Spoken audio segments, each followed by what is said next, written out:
Again এটা হচ্ছে মধুর গোডাউন, মধু দেখছেন, মধু হামানে।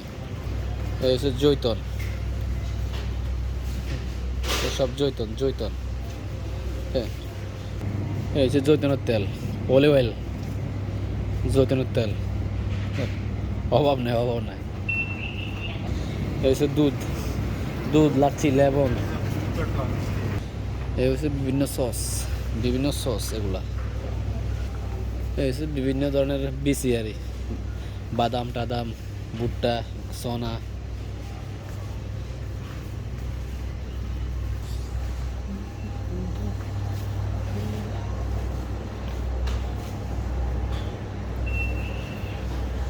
এই হচ্ছে আন্ডা গোডাউন, আন্ডা। এই যে ফ্রেশ চিকেন, এটা হচ্ছে মটন রেডি করছে। এই যে চিকেন লেগ পিস রেডি। এই যে লেগ মশলা লাগাই রেডি করছে, এটা খাবো, ওটা নিয়ে ওটা খাইবো। এই যে রসুনের অবস্থা দেখি, রসুন সিলিপ আছে, এটা কাঁচা মানুষ ভেজিটেবল। ওকে।